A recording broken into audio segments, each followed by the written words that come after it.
કર્મ દિવ્ય છે. દિવ્યનો અર્થ લૌકિક પ્રાકૃત મનુષ્ય જેવા નથી. આ અપ્રાકૃત અને અલૌકિક છે. અને એટલા માટે અલૌકિક તત્વો અને અલૌકિક જનો, અલૌકિક વ્યક્તિત્વો, એમના અલૌકિક ચરિત્રો એને ક્યારે પણ લૌકિક વ્યવહારિક બુદ્ધિથી એમના મૂલ્યાંકન કરવા નહીં.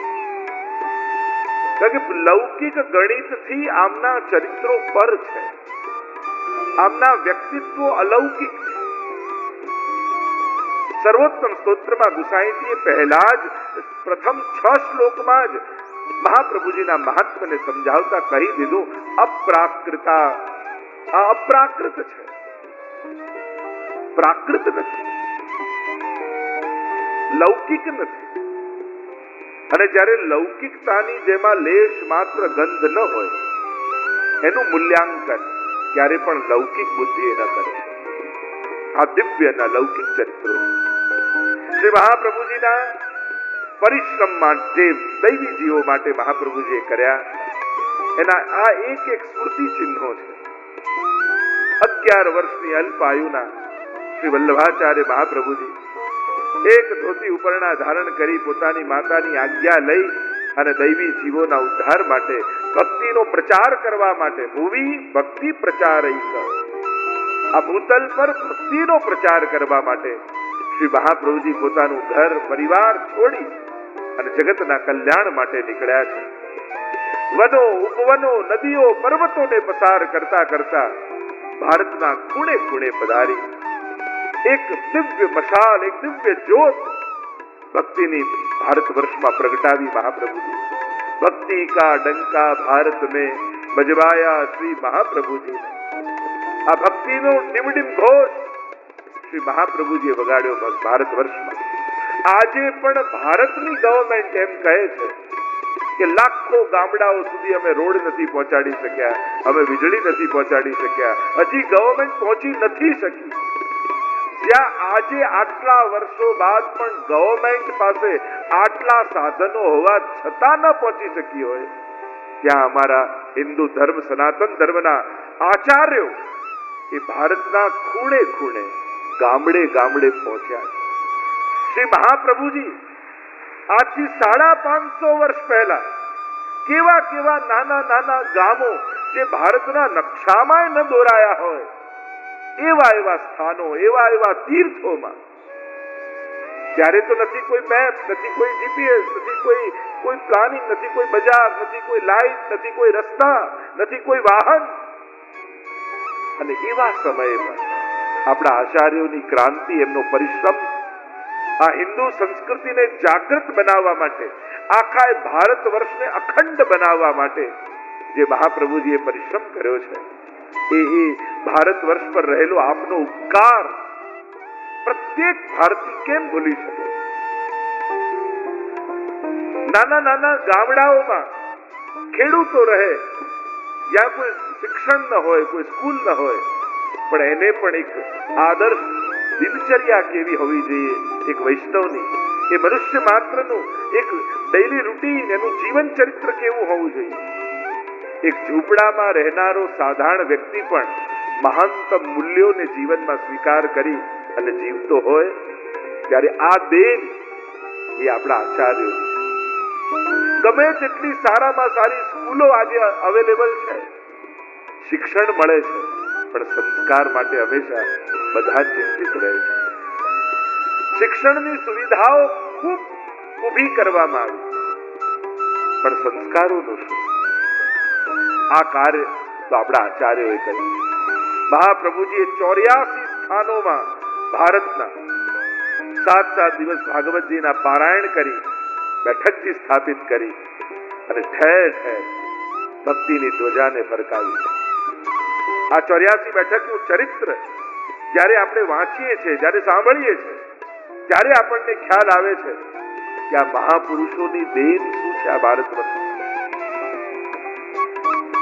જ્યારે ભારતની વાત કરીએ છીએ, એના વિકાસની વાત કરીએ, એને પ્રગતિની વાત કરીએ, એની ઇકોનોમીની વાત કરીએ, પણ ભારતની સંસ્કૃતિએ કેવલ બજાર રૂપે ભારતને ક્યારે નથી જોયું, એને સંસ્કારની પાઠશાળા રૂપે જોયું કે આ ભારત વર્ષ એ કઈ રીતે જ્ઞાનનો પ્રકાશ વિશ્વમાં પાથરી શકે એ રીતે ભારતને જોવામાં આવ્યું છે. અત્યારે કેવલ વ્યવહારિક રૂપે આપણે જોઈએ કે બહુ મોટું માર્કેટ છે, બહુ મોટું બજાર છે, પણ આ ભારતીય સંસ્કૃતિની દ્રષ્ટિ નથી. ભારતીય સંસ્કૃતિ તો આપનારી છે, જ્ઞાનનો પ્રકાશ પાથરનારી છે, વિશ્વના ગુરુ સ્થાને બેસનારી છે. અને વિશ્વના ગુરુ સ્થાને ભારતને કોણે બેસાડ્યું? આપણા આચાર્યો, ધર્માચાર્યો, એમની વિચારધારા, એમણે આપેલા સંસ્કાર. એક સાધારણ અભણ વ્યક્તિ પણ પોતાના મહાનતમ મૂલ્યોને લઈને જ્યારે જીવતો હોય નાના નાના ગામડાઓમાં, ત્યારે વિચાર કરો એ સંસ્કૃતિનું એ મૂલ્ય કેવું, એ સંસ્કૃતિનું જે રિચનેસ કહીએ એ કેવી સંસ્કૃતિ.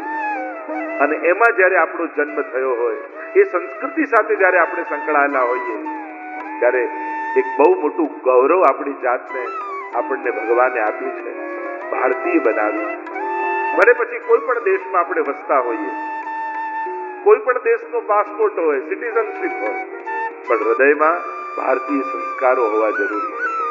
કેમ કે ભારત આ વિશ્વને કુટુંબ માને છે, અને આ વિશ્વમાં કૌટુંબિક ભાવના જો કોઈ આપી શકશે તે ભારત આપી શકશે. કારણ કે જે વિશ્વને કુટુંબ માનતું હોય એ જ આ કૌટુંબિક ભાવના સમાજને આપી શકે. શ્રી મહાપ્રભુજીનો એ પરિશ્રમ, ગઈકાલે આપણે જે બેઠક ચરિત્રનું અવલોકન કરતા હતા, અને મહાપ્રભુજીનું આ બેઠક ચરિત્ર શ્રી ગોકુલનાથજીએ પ્રગટ કર્યું.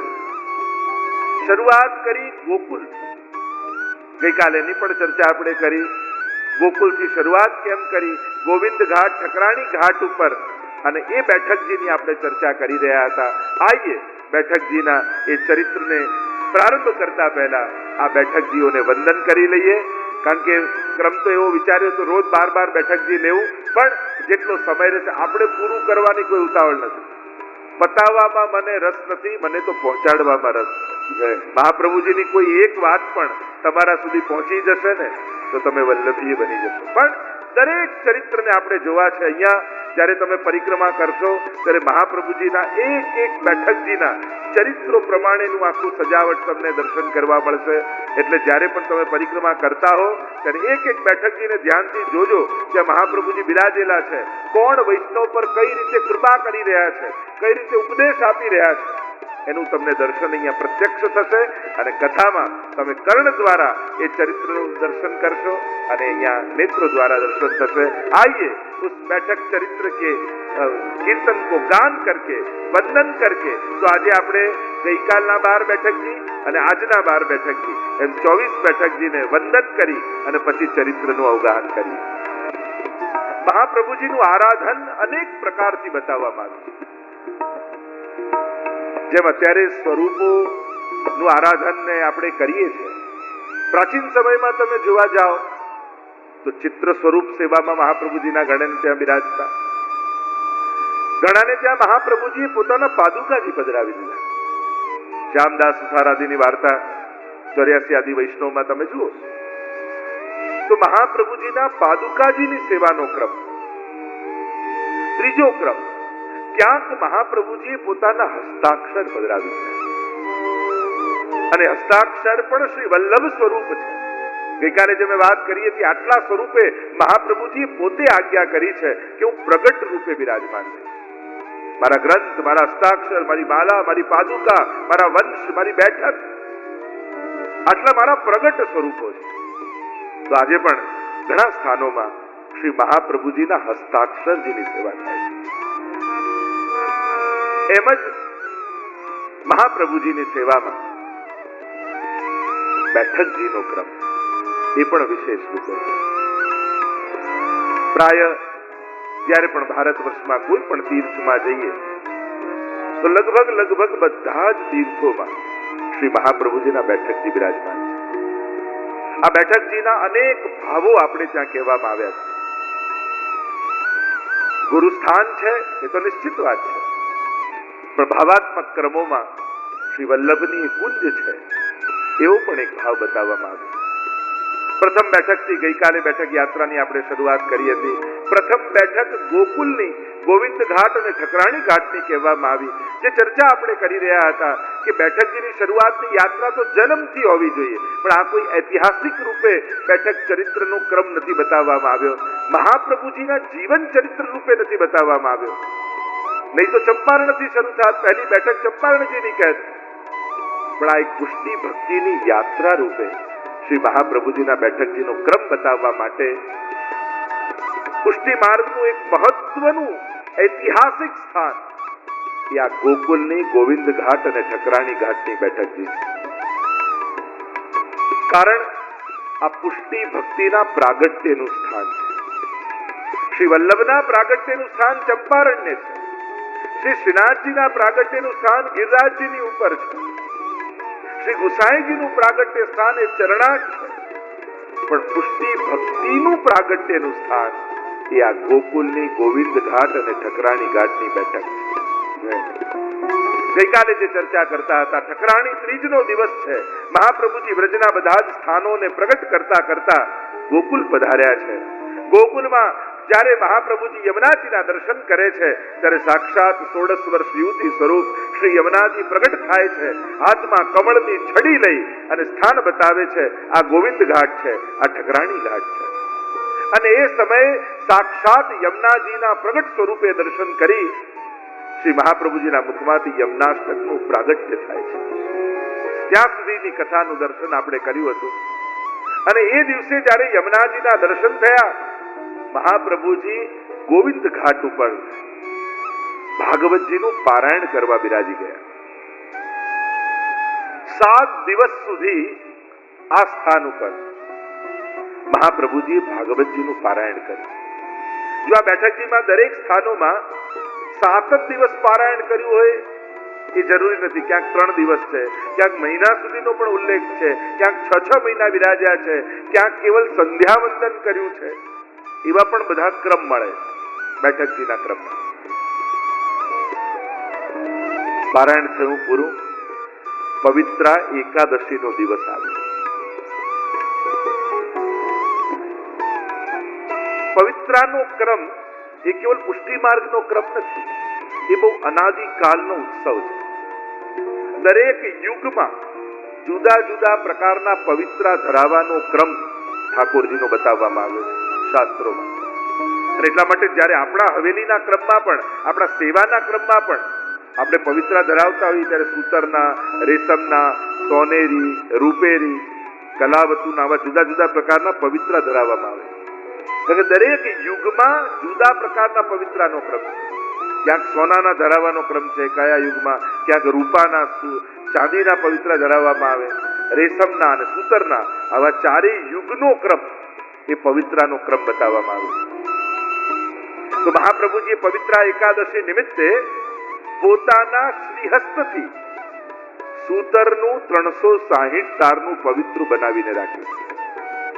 આપણે હિન્દુ કેલેન્ડર પ્રમાણે વર્ષના 360 દિવસ માનવામાં આવે અને એટલા માટે મહાપ્રભુજીએ સૂતરનું 360 તાર અને મહિનાની 2 એકાદશી એટલે 24 એકાદશી એવી 24 ગાંઠો બાંધી મણકા છે. એટલે આખા વર્ષનો ભાવ એ પવિત્રાનો ભાવ છે. પવિત્રાના અનેક ભાવ બતાવવામાં આવે છે. પવિત્રા રસમંડન નામનો ગ્રંથ પણ છે આપણે ત્યાં. ખૂબ ભાવાત્મક ક્રમ આપણે ત્યાં પવિત્રનો બતાવવામાં આવે છે. મહાપ્રભુજીએ સિદ્ધ કરીને રાખ્યું છે. સુંદર મિશ્રી કેસરવાળી કરીને તૈયાર રાખી છે. આજે મહાપ્રભુજીને ક્યાંક સંકેત મળ્યો છે ઠાકોરજી પ્રગટ સ્વરૂપે પધારવાના છે. આ ગોવિંદ ઘાટ ઉપર ઠોકરના વૃક્ષની નીચે શ્રી મહાપ્રભુજીએ 7 દિવસના પારાયણ પૂર્ણ કર્યા છે. ક્યાંક હૃદયમાંથી એ સંકેતો ઉભરાઈ રહ્યા છે કે આ પવિત્ર ધારણ કરવા માટે પ્રગટ પ્રભુ પોતે પધારશે. આખો દિવસ વીત્યો છે અને આજે આખો દિવસ મહાપ્રભુજીના મનમાં એક ચિંતા રહી. આ ભૂતલ ઉપર જીવનો ભગવત સંબંધ કરાવવા માટે હું આવ્યો છું. પ્રભુ સાથે સાક્ષાત સંબંધ જોડવો છે. પણ શાસ્ત્રો તો એમ કહે છે કે જીવ તો અનેક દોષોથી ભરેલો છે અને શાસ્ત્રોમાં તો શરતો છે. આ બધા જ અપરાધો ને દોષોમાંથી મુક્ત થાય જીવ તો જ પ્રભુને લાયક બને, તો જ પ્રભુ સાથેનો સંબંધ થઈ શકે. જોને ગીતાજીમાં પણ ભગવાને કેટલી શરતો ને કેટલા લક્ષણો બતાવ્યા. સભક્ત મેં પ્રિય, સભક્ત મેં પ્રિય, તુલ્ય નિંદા સ્થિર મૌની સંતુષ્ટો યેન કેનચિત, અનેક શરતો આપી. અને જ્યારે આપણે આ બધું વાંચવા જઈએ તો જીવને એમ લાગે કે હું તો ક્યારેય પ્રભુને લાયક થઈ જ નહીં શકું. મારો સંબંધ તો પ્રભુ સાથે ક્યારે સંભવ જ નહીં થાય. તો મહાપ્રભુજી ચિંતા એ કરી રહ્યા છે, હું આવ્યો છું જીવનો ભગવત સંબંધ સંપાદિત કરવા માટે, પણ જીવ તો અનંત દોષોથી ભરેલો છે અને પ્રભુ પરમ નિર્દોષ છે. જેમનામાં લેશ માત્ર પણ દોષ નથી એ પરમાત્મા, અને જે અનંત દોષોથી ભરેલો છે એ જીવાત્મા. તો આ બંનેનો સંબંધ સંભવે કઈ રીતે? અને જો સંબંધ ન કરાવી શકું તો મારું તો ભૂતલ પર આવવું નિષ્ફળ થઈ જાય. પ્રભુ આપે મને મોકલ્યો છે આ દૈવી જીવોનો ભગવત સંબંધ કરાવવા માટે, પણ આ જીવનો સંબંધ થશે કઈ રીતે? એક વસ્તુ યાદ રાખો, ભગવાનના લાયક બનવું બહુ અઘરું છે, પણ ભગવાન ના બની જવું બહુ સહેલું છે. ભગવાનના લાયક બનવાની મહેનત ન કરતા ભગવાન ના બનવાનો પ્રયાસ કરજો. જેવો છું એવો પ્રભુ તારો છે. કારણ કે પ્રભુ ના થવા માટે સરળ શરત છે, બસ જે મારું કાંઈ પણ છે એ તારું છે, હું પણ તારો છું. હૃદયથી એને સમર્પિત થઈ જાઓ તો ગીતાજીમાં તો ભગવાન પોતે કહે છે, અહમ ત્વા સર્વ પાપેભ્યો મોક્ષયિષ્યામિ મા સુધ. હું તને તારા બધા અપરાધોમાંથી ક્ષમા આપી દઈશ. પ્રભુને લાયક થવાની કોશિશ કરજો, પ્રભુને લાયક થઈ જાઉં તો ઘણી બધી શરતોમાંથી પસાર થવું પડશે, પણ હું પ્રભુનો થઈ જાઉં એ જ્યારે મન બનાવી લેશો ને ત્યારે તમારે બદલાવું નહીં પડે. કાદવમાં પડ્યું હોય બાળક, માં ગમે તેટલી શણગાર સજીને તૈયાર થઈ હોય, પણ કાદવમાં પડેલા બાળકને જોઈ માં એમ નથી કહેતી કે જા પેલા નહીને આવ પછી મને અડજે. પડેલા બાળકને દોડતી જઈ, ન પોતાના વસ્ત્રોની ચિંતા, ન પોતાના દાગીનાની ચિંતા, ન પોતાના તૈયાર થયેલાની ચિંતા, એ તો દોડતા જઈ એમને ખોળામાં લઈ અને પોતે એને લઈ જઈને ચોખ્ખો કરી. બસ આજ તો સમર્પણ છે. પડ્યા છીએ ખાડામાં, સંસારના દલદલમાં કૂપાયેલા છીએ, અનેક દોષોના કાદવોથી ખરડાયેલા છીએ, પણ હે કૃષ્ણ તારા છીએ.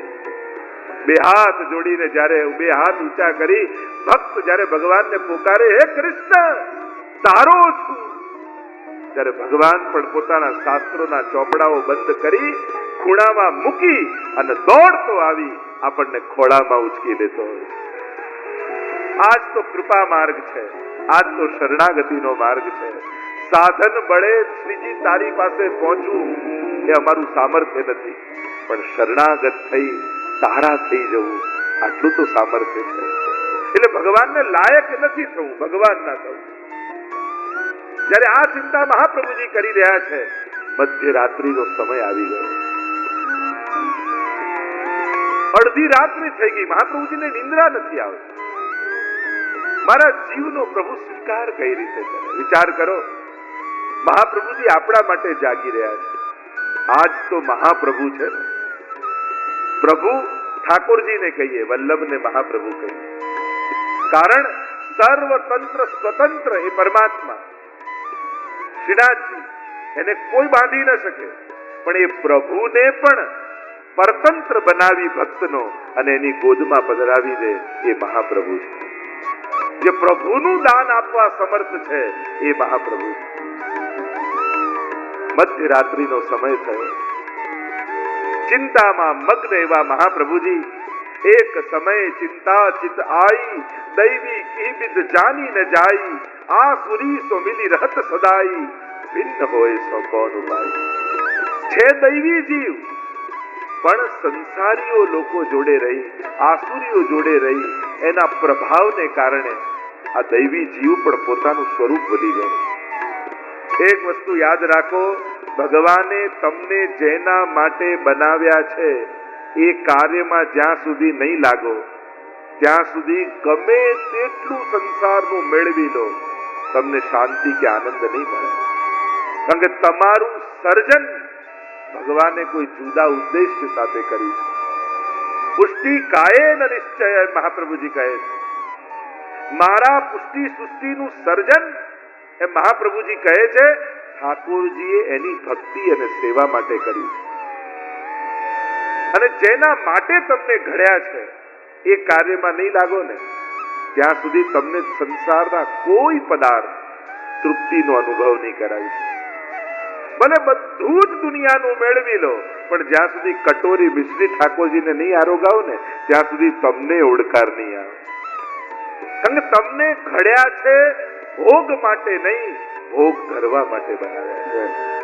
તમને શ્રીજીએ એમની સેવા માટે ઘડ્યા છે. અને જ્યારે એ વાસ્તુની સભાનતા થઈ જશે ત્યારે જીવનનું લક્ષ્ય મળી જશે.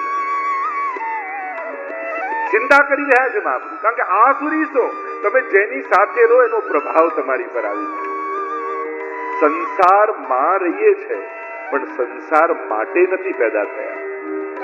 નાવ પાણી માટે જ છે અને પાણીમાં નાવ રે બરાબર છે, પણ નાવમાં પાણી આવી જાય તો નાવ ડૂબી જાય.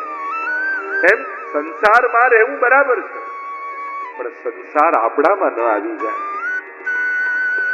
સંસારીઓ સાથે રહી સંસારીઓનો આવેશ આપણને છે. જો જેની પાસે રહો, તમે અગ્નિની નજીક જાઓ તો આપમેળે ગરમાશ લાગે ને, અગ્નિ પાસે માંગવું પડે કે અગ્નિ આપ, ગરમી આપ ના, એની નિકટ જાઓ એટલે ગરમીનો અનુભવ થઈ જ જાય. તમે બરફની પાસે ઉભા રહો તો ઠંડકનો અનુભવ થઈ જ જાય. જેના પ્રભાવમાં આવો છો એની અસર સહજમાં આપણી ઉપર આવે છે. તમે બહુ લૌકિક આવેશ વાળા વ્યક્તિની નિકટ રહેશો ને તો સહજમાં લૌકિક આવેશ તમારામાં આવી જશે. સહજમાં તમારે એની પાસે માંગવાની કે લેવાની જરૂર નથી પડતી, એનો પ્રભાવ અસર કરે. કોઈ બહુ ચિંતા વાળા વ્યક્તિ જેને હંમેશા ચિંતા જ રહેતી હોય ને એની જોડે અડધો કલાક બેસો તો તમને ચિંતા થવા લાગે. સહજમાં એનો સ્વભાવ પ્રભાવ કરે. અને કોઈ શ્રદ્ધાવાન પાસે રહેશો ને દ્રઢતા વાળા પાસે, ના ઠાકોરજી છે ને બધું થઈ જશે, તમારી દ્રઢતા વધી જશે. બહુ જ મહત્વનું જીવનમાં એ છે તમારો સંગ કયો છે, બહુ જ મહત્વનું. અને જેના સંગમાં રહેશો, ઘણી વાર લોકો ઘણા ન મળે આપણને શંકા નાખે, લો તમારા બા તો આટલી ભક્તિ કરતા તોય માંદા પડ્યા. હવે માંદા પડવાને ભક્તિ કરવાને મેળ શું? પણ લોકો આવું કનેક્શન જોડી દે, રોંગ લોજિક આપે. આપણી શ્રદ્ધામાં ક્યાંક ને ક્યાંક શંકા ભેળવીને જતા.